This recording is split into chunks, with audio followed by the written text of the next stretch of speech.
always. So this is the third time we started the show today. I'm just going to call it out right now. Man, technical difficulties are what they are. I'm kind of happy about the second technical difficulty because apparently, like, this is the first time you're going to be seeing us on Facebook. There's like 3 YouTube videos about this, but well, our YouTube subscription isn't as large as our Facebook following or our Instagram followers. And hey, Normal from France. We got our Normal chapter from France following us on Instagram right now, tuning into the rotation. Cool. That's very cool. Yeah, it's nice to have our compatriots from France in the rotation. We're gonna get legal marijuana in France? I don't know if you're still watching over there, but comment about that. Normal from France, if you can understand me.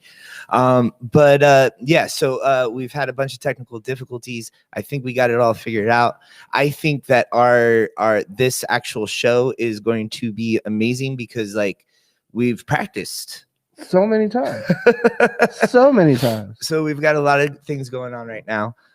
This past Friday we had our Suncoast Normal member sesh. And we're going to do a little bit of a recap on that. And, me and Kano are here live together in the studio, kind of like old times when we first started the show. So, man, when we first started the show in your garage, what a time. Yeah. And look at us now. Now we're in front of a brick wall in Ybor City. No, we were on WTMP and all that, but whatever. We were just the only cannabis talk show on an FM and AM band station. Yeah, in Florida. That has actually never happened before, and nobody seemed to care. But good morning, Karina. But so we've got the Suncoast Normal member sesh going. It was a great time. We got the community together for the first time this year. We were talking a little bit before we realized that we weren't really being watched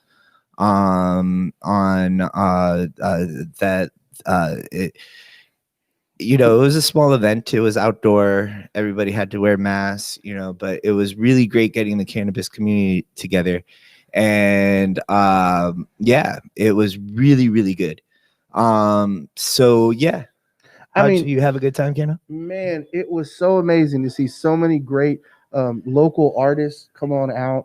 Shout out to Wave Theory and DJ Faz for helping us bring together so many great hip hop acts, R&B, soul. I mean, it was just great vibes all the way around. And Carlos, thank you to hosting it here at Chillum. I mean, it really is the center of our cannabis community and culture here in the Suncoast region. And so it is just nice to have a place that folks can call home, that they can have a safe space to ask questions about their medicine. You have an amazing glass gallery. Just to see all the great CBD products and hemp derived products that you have here. One of the things that touched me the most was seeing how you have people from all over the state come here. A lady was here just not too long ago, that comes here for CBD for her dog, for their joint pain and such. So you're bringing relief even to America's most loved companion. Yeah, we had a customer one time saying that they traveled like some crazy amount of distance, like 4 hours to get here. And you asked them where they were from, and they're 4 hours. We're like, well, we're from Georgia. We travel from Georgia to get to the store. And I'm like, there's CBD between here and Georgia. But that's the difference between gas station CBD and going to Chillum, where that's exactly right. Where you can go, and it's all about information, man. And really, we tend to do that with Suncoast Normal quite a bit. We really had the idea that activism is spreading the truth, spreading info. Indeed. And you heard me in the background there. Yeah. But in order to do that, we need to bring the community together. And that's one thing that we're trying to do with the Suncoast Normal member sesh. And the folks from Wave Theory, it really meshed pretty well. You saw DJ DFaz on the show last week. And what Wave Theory really tries to do is they try to bring local artists together that are just hungry and trying to start out. And really kind of like get their voice out there, really, really. And it was like a good mesh, because the member sesh really was bringing membership together and rallying membership for Suncoast Normal. And, we were talking on the second or third try for this show. But we were talking about how, there was 4 or 5 states that it was 5 states that legalized cannabis this year, and I have a theory that Florida didn't really get that far. It didn't get anywhere with this election, because really the activist community here in Florida needs to congregate. We need to there's a lot of different factions, if you will. There's Suncoast, there's Regulate, there's Florida. I don't even know all the different Weed for Warriors project. There's several different normal chapters. Well, and I think also that you have to understand is that these different organizations all have different agendas, and not agenda in a nefarious manner, but people have different directions. Veterans organizations are very focused on veterans having safe, affordable access to their medicine, which is something, things like overtaxing, home grow. These are issues that they will not compromise on, and it makes sense. And then you have other groups that are out here that are seeking to create adult use in the state of Florida. And you have differing adult use petitions. Some groups say home grow has to be a part of it. Other groups say, well, the language needs to be more succinct in order to pass it through the smell test of the Supreme Court. Other groups say, how about we just make it to where the existing dispensaries are already in it, can just do the adult use, And there's even groups that are saying like we should just legalize it now, right, and do nothing else and let everything else kind of work itself out. And it's an interesting thing to think about, because like the whole, the Floridians for Freedom petition to the right of me, that's essentially what this petition was all about. It's like, let's get in the Constitution that it's legal. Let's get the legislator to figure it out. They're gonna screw us over. They are gonna screw us over. But it's a lot easier to fix that than having a plant count in the Constitution. Like, you know what I mean? Like, you can't really, to change the Constitution, you got to get this vote going through. 60% of the people who vote in an election have to approve it. And the Florida legislature continuously works to make it harder for us to pass constitutional amendments. And, most people, care about the Constitution very much, being that it's our founding document, here in Florida, of how we run our republic in the state of Florida. And so, people don't want to amend it frivolously. And I'm with you. But when the legislature and the people we elect to represent us don't represent us demographically, they don't represent our interests, the only thing that's left to us is to take to the ballot. And our ballot initiatives are constitutional amendments. We're not like the state of California, where we can basically direct and pass laws by us, the people, by popular consent. In other states like the North Carolina, those normal chapters there struggle that they don't even have the rights that we have in the state of Florida to pass and amend their constitution. Some states, the legislature is the solely vested power, and you have legislatures that are out of touch with people all over the country. Think about it. We have now cannabis legal in some type of form in all but like 2 states. So the fact that it is still considered a Schedule I drug shows how out of touch our legislators are. But there is hope. The House of Representatives, in Congress, voted earlier this month on the MORE Act, which would deschedule cannabis. Some people have their criticisms of the MORE Act. Obviously, it's not going to pass through the Senate, before the end of the year. They're still fighting over coronavirus relief packages by the end of the year. I do feel that, like, before we pass the MORE Act, we need to make sure that our medical system is a little bit more in place. And, just saying, like, in Florida here, we pass the MORE Act, that just means more taxes. And the prices are, we don't pay taxes on cannabis in Florida. Well, in Florida, we don't tax medicine. Yeah.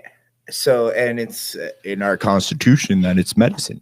But indeed, you hit that on the head, my friend. But the thing is, like, we don't tax medicine here in Florida, so like the government's kind of like, the way that they make money off of it is through the licensing process. So the licensing process is really high, and then $60,000 for a license here in Florida, and that's non-refundable. And then that keeps the market kind of like, there's very few people in the market. The market's not very, so like there's like I think we're up to 20 something licenses. 22. And a lot of them aren't even growing and producing cannabis. They're just kind of holding on to the license. Some of these licenses have been flipped multiple times for millions of dollars. Yes. So what that does is that drives the price of medical marijuana really high. and now patients can't afford it. So if we tax on top of it, patients really can't afford it at all. So what the MORE Act gets me thinking is like, yeah, it's a great symbolic victory, but like before this actually becomes a real victory and something passes, we need to fix things at home. Well, let's be real. Nobody wants to pay $75 for an eighth. Yeah. Let's call it like it is. And let's get back to what we were talking about before. The community is what's important here. Suncoast Normal, we have kind of like our own way of doing things. We reach out to the youth. We get these music acts going. We got the podcast going. We kind of like these cool fat guys with beards, and like we try to we curse, and we don't take ourselves too seriously. And we do that, we do that on purpose to kind of appeal to a certain demographic. And then we can educate that demographic. But what's lacking is the patients. We're both medical marijuana card holders, but if we don't have our medical marijuana cards, we'll be struggling. But it's not like we're gonna die or we're gonna lose. Speak for yourself. I'm actually not a medical cannabis patient. Oh, you're not? No, I'm not. Oh, okay. I was confused there for a minute. Yeah. But I was a caregiver for my father for many years. Yes, you were. And I mean, I even went to jail over being a caregiver for him. I remember. Yeah, 2014 was a a watershed year, and that was the year that when I was sitting there, behind bars, I thought, wow, my whole life is going down the tubes. Uh-huh. And then at a certain point of the despair, it's sitting at Orient Road in jail, in those concrete walls at 4 a.m, and it's like, well, all the men and heroes that I've admired in life at one point have been sitting in the same spot. Yeah. Maybe not for the same crime, but they were sitting in the same cell, whether it was Martin Luther King or Gandhi or Jesus Christ himself, right? So the historical one, not the hippie one. Not the hippie one. Not the John Lennon looking one. But yeah, I mean, you've got to kind of break the rules a little bit to change the rules and to show why. When the system is unjust, you have a duty to break the rules. And think about your situation. I'm sure you've thought about it a lot, but when I think about your situation, it's very commendable that your father was dying, and in order to bring a quality of life to I know you get emotional about this stuff, but in order to bring a quality of life to your father on his last days, and to kind of make him feel better, you had to break the law. And it was at a time that there was no medical marijuana here in Florida. No. And you were incarcerated for trying to help. You were just a son trying to help his father. Yeah. And unfortunately, that was against the law in this case. And in my case, I had been someone that had always followed the rules. I was someone that I graduated top of my class in high school. I went to the Air Force Academy. I studied hard at University of South Florida. I was a member of Truth growing up. Part of the SWAT team, anti-tobacco. And just say no. He does. I am a cigarette smoker, guys, and he does spit out stats at me whenever I light up. And it's like, you have a 80% risk of getting cancer every time you light up, or whatever that is. I wish I could do a Jedi mind trick. You don't want to smoke death sticks. Oh, you want to go home and rethink your life. Man, this conversation just makes me want a cigarette. We should just smoke a joint instead. Oh my goodness. Well, trying to get to that type of level of freedom in America is what a lot of cannabis smokers want to have. They want to be able to utilize their medicine and be able to spark up, anywhere that you can smoke a cigarette, essentially. And I thought that was interesting when I went out to Colorado to see smoking patios at some of these bars and establishments, and to go to an establishment and have a smoking patio, and directly behind it was the police station in downtown Denver. And I'm just like, this is so terrifying, but at the same time, totally legal. Dude, in downtown Oakland, when I lived in Oakland, there was Oakland Organics. It was this popular dispensary right in the middle of downtown Oakland, right in front of the downtown police station. And literally, like, these cops trying to get into the downtown police station, some of them had to get street parking. So sometimes they'd park right in front of the dispensary. You're walking out of the dispensary with a brown paper bag that's stapled, and you're like holding it. And all of a sudden you walk out and there's a cop car right there. And when you're new to that whole system, it's like, oh gosh, and you run away. But that's kind of what we need to do. We need to normalize this culture. There's Well, it requires interaction, right? Yeah. You have a great establishment here that is doing everything legal and by the books. So the mayor of Tampa can walk in here and say, okay, there's nothing wrong with this. This is establishment that's following the rules and regulations. The state attorney can be comfortable with that. But this is still Florida. We've been a police state for so long. It's like, how do we get someone like Grady Judd to feel like this is an okay culture to normalize? And Yeah. that has been our challenge. I mean, we've even gone head to head with Sheriff Judd in front of the Lakeland City Council over whether or not cannabis should be decriminalized, over whether or not they should keep arresting Black men who make up 6% of Lakeland's population, but 51% of their cannabis arrests, and try to defend those type of policies, which is why organizations like ours exist, because at our core, the civil rights of cannabis users need to be protected and they need to be advocated for, regardless of what color, what creed, or social economic background you come from. Yeah. And we just got to normalize it, man. Indeed. And that's the thing about Florida, is that with all these different factions of cannabis groups that do all these different things, right? And we tend to have very specific goals in what we're trying to accomplish. And bringing, we didn't have any other organizations at the MemberSesh, but just bringing the people out and do it for the people. Seeing people coming out and saying, hey, we want this again. We want to listen to music. We want to, smoke CBD joints and, party with our fellow people. And, kind of, you get this vibe where, like, you can't really talk freely as a cannabis consumer out in public, but when you're at this event, everybody here you can talk to. Yeah. And, back in the day when we had much larger events, and when we soon have much larger events, I look forward the pre-COVID era, as we refer to it. I look forward to the post-COVID era, when we can bring all these organizations back together at these events and see if we can make a little bit more progress here in Florida. Indeed. You know what, though, this pandemic has definitely opened my eyes to the public health nature of different events and being responsible and such. And that's why we made sure we were socially distanced. Everybody who, with their admission, got an awesome Suncoast Normal mask. If you still want one of these masks, they're available for $10. They'll be up on our website soon. Or much easier way to get the mask, become a member. Come down, you can join on the website, and if you want to come pick up your membership package, they're available here at Chillum CBD and Glass Gallery. So you come on down, you get a membership pin, you get this awesome mask, you'll get your membership card, and in addition, 25% off for the next year every time you come into Chillum to purchase a product. So I think that is plenty of value for our membership, and we're looking forward to continue to work and expand our business network, so our members can get discounts on their medical marijuana recommendations.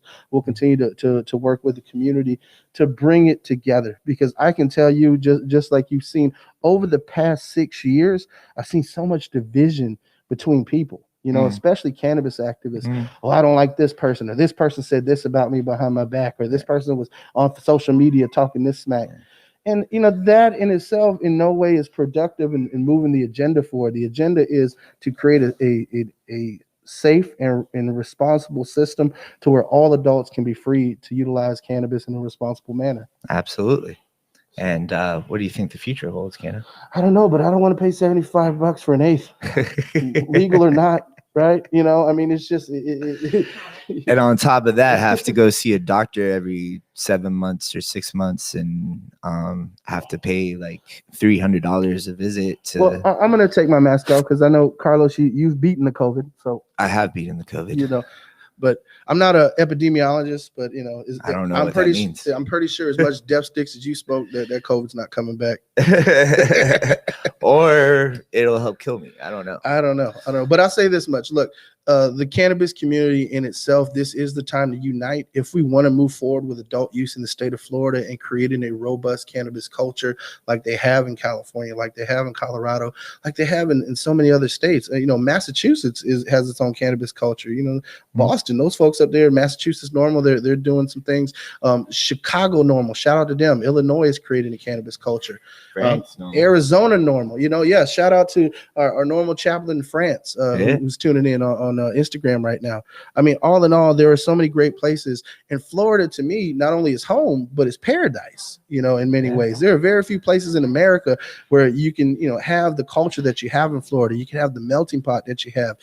If you want to go up to Gainesville and North Florida and Central Florida and enjoy the nature up there and that redneck lifestyle, driving your truck through the mud, or if you want to go down to South Florida and live that South Beach club lifestyle, you have that. If you want to come here to Tampa, the strip club capital of the world, and get a little loose and enjoy a good time, we're right here in the heart of Ybor City right now. You can literally go to a swamp, a beach, and a city all in the same day. Yes, you can. And, on a single tank of gas. On a single tank of gas. So if there's never been a greater pitch to come to Florida, And we want to smoke weed while we're doing it. I know, right? Well, why can't visit Tampa Bay? If you're listening, you should definitely have us do some promos for you.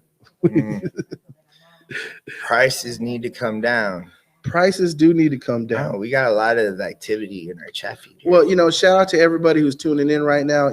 When it comes to prices, and I've seen this traveling across the country, the greater cannabis sense of community that there is, and it just seems like prices go down. Like when it is normalized, like out there in Cali, out there in Colorado, the prices are not what you're seeing in Florida. They're not what you're seeing in states like Maryland, or you're seeing in the in these new medical states, where prices are just ridiculously high.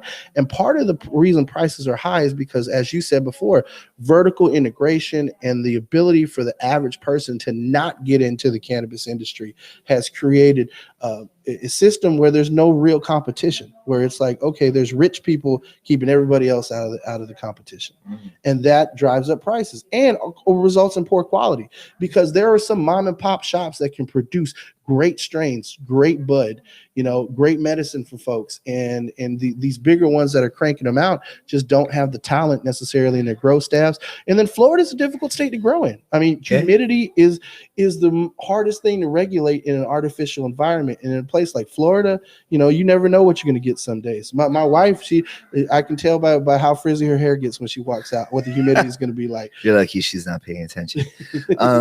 So I went on this cannabis tour in Colorado once, and they took us to 2 different grow spots. And I went to this big, large warehouse grow that had like all these crazy plants, and they were just stacked on shelves on top of each other. And it was like, get as much bud out of here as you can. Wow. And then we went to this small artisanal organic grow. Where this gentleman spent time with the plants and cared about them, and made sure that this stuff was the main quality stuff. He wasn't he was going for quality, not quantity. Weed snob. Yeah, exactly. Weed snob. In not a bad way either. I can tell a post 98 Bubba Kush. Yeah. But I know the difference between pre and post 98. In DC, I was actually saw a guy like that. He was like, "Yeah, I got that Bubba." I was like, "Pre or post 98?" You can tell the difference, right? But like, that's what we need here in Florida. We need to be able to provide this quality bud that people can find like great relief from. But anyways, I digress. Florida screwed up.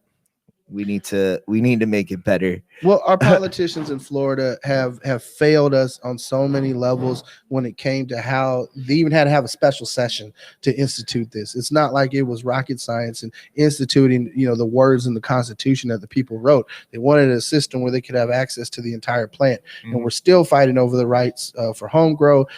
People are still fighting over this vertical integration system. And, the fact is that here in Florida, we have a limited amount of players. Yeah, there are some products out there, some great products produced by some of these Florida dispensaries. But again, cost and access. I mean, we have local governments of Florida that are still moving forward with dispensary bans. And I'm like, how are you going to make patients have to either pay an extra $50 for home delivery or drive an hour, to get a medicine, Yeah. I mean, and people will, as you said, people are driving from Georgia to come get CBD from Chillum. A lady was in here earlier, drives every day, from the south side of Hillsborough County, from Ruskin, and that is no small trip to Ybor City. Yeah. And it's raining today. She's a dangerous journey. But no, man. I mean, we really like Catherine had an interesting thing going on here, and come to find out, you aren't a medical marijuana patient. And I kind of want to ask you about this. Like, what would be the best way to, advance our medical marijuana system? Should we get into the system? I mean, it's designed in such a way that more licenses could be given out as patients register in the patient registry. But Catherine here seems to believe that the best thing to do would be to boycott the system, Well, and drive these big players out of business. The only part about the boycott is that the system is designed to help patients, sick people, and people were fighting and dying for this. So I mean, a boycott would force people to go back to the black market. Not to say that there aren't a lot of medical patients who are priced out of the legal market. There's a significant portion of patients that I've spoken to that when I answer the phones for Suncoast Normal tell me, look, I got my card, but man, I can't keep affording this. Or even worse, they have a chronic debilitating condition that they hit their cap and their limit for their medicine for the month. And so that's why there's legislation right now in the Florida legislature, which is going to work to raise the cap from 2.5 ounces a month to 4 ounces, of flour. People need access to their medicine. I don't feel that you should be restricted. Again, this is not a medicine that you could overdose on, right? The part of your cannabinoid receptors aren't connected to respiration. So no matter how much you smoke, you're going to cough, but you're not going to stop breathing. Unlike some other drugs, which are respiratory suppressants, where you take too much, you stop breathing, and that's the last headache you're ever going to have. Well, I mean, it's still though. I mean, we're still talking about like it's essentially what you're saying is that we shouldn't boycott the system because patients need this medicine. People fought to bring this medicine to the patients. However, the way the system's set up right now is that only rich people who are patients can be a part of it. The working class access has been a major issue. I mean, people who are on disability, I've talked to patients who are literally disabled, like they collect Social Security as their only means of income and survival in this country. And to think that you got to pay rent with that, you got to pay your food. If you have some type of transportation, you got to pay that. You got to pay the car insurance, which in Florida is ridiculously high for drivers. And on top of that, you're going to a dispensary to have to pay $60 for an eighth. I mean, and the doctor recommendation. So people with disabilities, the working class. I mean, to me, the whole doctor recommendation system in Florida has been a moneymaker that I felt as though, some of the doctors' lobbies in Florida had a big hand in setting it up that way. I mean, and that's just politics here in the state. It's a dirty game. Oftentimes the winners are those who are engaged, which is why we've created a chapter here of Normal here in the Bay Area where people can get engaged. We have an amazing political director in Gary Stein who volunteers his time to go up there to Tallahassee, help build those bridges and those connections. Me and you have organized lobby days and gone up there and talking to legislators. I mean, you yourself sat there with a state senator who worked to make this exact business you own illegal. And for you to be the big man and walk into that office, make that appointment and sit across from him and try to build some type of bridge. I mean, that says a lot. And that's what we need, is that we need to create spaces where the cannabis community, one, we can come together, but two, we can engage in the system to actually make real change. Because right now we have a system that does not work for everybody, and that is a problem. You're talking about, I'll call him out, man. You're not calling anybody out today, but Senator Roussan. Senator right? Darrell Roussan. He's a senator. He lives over there in St. Petersburg, and this shop here is in Ybor City, Tampa, Florida. And we have Pride Days and parades and stuff like that. About a month after we visited him in his office, and he was like looking me in the face, and he's like, "You know what all these head shops do? They sell crack pipes, and they sell this, and they sell that. And I'm all for medical marijuana because I got sick and I needed it, but these head shops can't be selling crack pipes and things like that." And I'm like, "Yeah, I agree. I don't sell crack pipes in my shop or whatever." But I was kind of keeping it down low that I owned a shop. I'm sitting out here in front of the store one day during a pride parade, and all of a sudden I see a guy walking past with a Darrell Roussan shirt, and I was like, "Hey, I just talked to that guy." And then come to find out, he's part of an entourage, and Darrell Roussan is walking right behind him, and he sees me, and he looks up at the store, and he's like, "Oh," and then just walks past. Well, Senator Roussel was not happy with me back in 2016 because um, the Sunday Forum on WMNF had set it up to where we would debate the pros and cons of passing Amendment 2. I was going to speak on the pro, he's going to speak on the con, but he backed out at the last minute, and so I took out Facebook ads calling him a chicken shit, and so he didn't forgive me for that. And it was funny. I was testifying in 2017 before the Senate Criminal Justice Committee, and he made it a point to have to throw jabs at me from the dais when he had that, and I just all in all. I think that our lawmakers all come from different walks of life. Some have struggled with addiction themselves. And so because they had a personal problem, they want to take it out on everybody else. And I don't think that's right. This isn't, you don't run a shop like we saw, maybe running on Fowler in the 90s where they were selling crack pipes in those head shops. And those weren't even head shops over there. They were porno / head shops / glory hole places, like the dirtiest of the dirt. I mean, Tampa is not necessarily known for its family fun, wholesome entertainment. You go across the I-4 corridor if you want that, right? Tampa's a party city. That's what things like the bong law do, man. It takes shops that, because when head shops started in San Francisco, when I wrote the business plan for this thing, I kind of looked into the history of this type of store.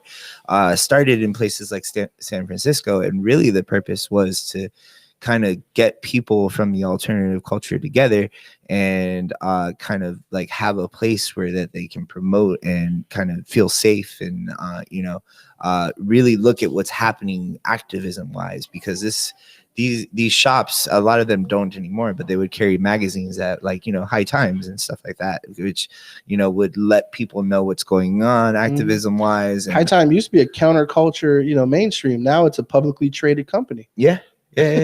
But head shops kind of went downhill because these bong laws kind of came in, and now you kind of feel uncomfortable while you're in a head shop, and you can't say cannabis and you can't say bong and all that stuff, and it really made it into akin to porno stores, and it's not. It's really not. And I mean, I can't tell you how many times I have seen a baby boomer, a 60-plus-year-old old white lady walk in here and get CBD drops and cookies for her puppy. Yeah. People love dogs. In America, people love their dogs. People love babies. And, here you're providing relief for a man's best friend. And it's amazing to see that connection that people have, because I'm pretty sure some of these same people who are coming in here getting CBD drops for their dogs were probably, just say no Reaganites, back in the 80s. And it's funny, they were probably the same tone deaf ones who had the Ninja Turtles telling us just say no commercials. I'm like, Michelangelo is stoned right now. He just ate 5 pizzas and he's telling me, yo, bro, someone's gonna offer you free drugs. And I'm like, nobody in my adult life has ever offered me free drugs as much as the Ninja Turtles told me when I was 9 years old how often I was going to be offered free drugs in high school. I just don't get it. I'm still waiting for the Halloween candy that's infused. That would be a nice surprise. Look, so for those of you who are watching, please email your local county sheriffs and the Florida Sheriff's Association, and please tell them we do not need another Halloween candy press conference, because I hate the fact that we then have to hold a counter press conference to be like, everything those guys just said was a waste of your tax dollars and BS, because nobody is giving away free edibles in the Halloween candy. Mm-hmm. And I just want to real quick, I mean, we were talking about Catherine's situation. I've had her comment up here for a while, but I feel for you, love. She's paying $169 every 6 months, and these charges need to stop. People who take pills don't pay all that.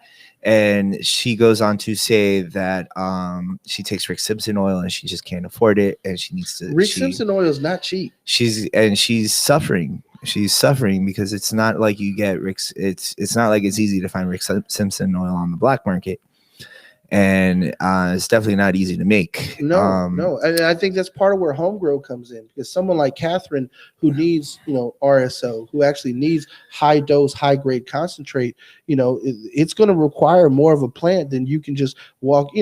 I mean, the amount of cultivation necessary to keep someone healthy. And I just hope to see more people like Catherine at our future events. Yeah. And the reason being is because people like Catherine need to get together with other people like Catherine. And, we're stronger together.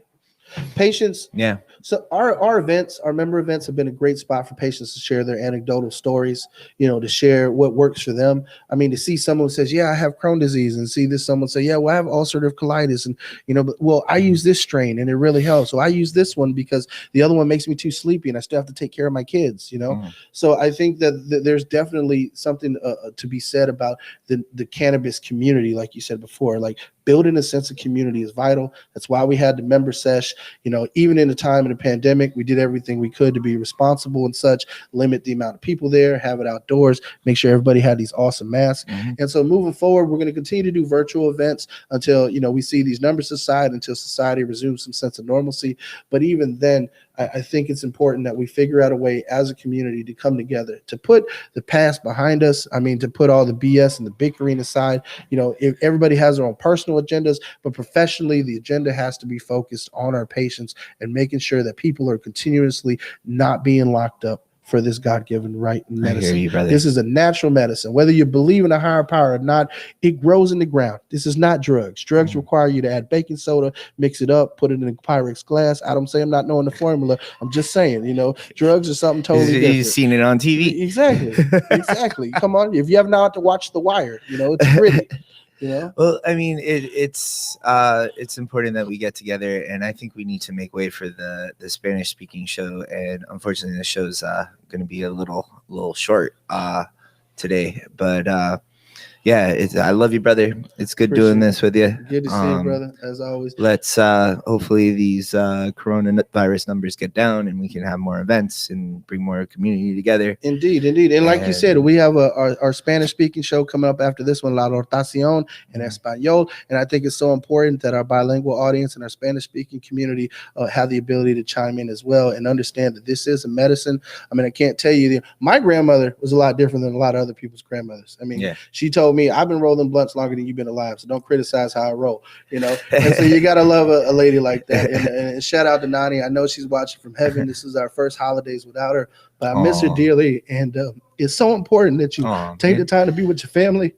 And there are no greater memories than being able to spoke with my grandmother and my dad at Christmas, on the back patio. So cherish those memories, make them with each other, because cannabis is about community.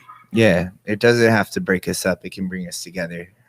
There's nothing like, sharing a spliff with, some like-minded people. And, I love you, bud. So to that note, you become a member, suncoastnormal.org. You get one of these awesome member masks. Come on down to Chillum and pick up your membership package after you purchase it online, or come on down to Chillum. You can purchase one in person. And follow us on social media, Suncoast Normal, on just every platform.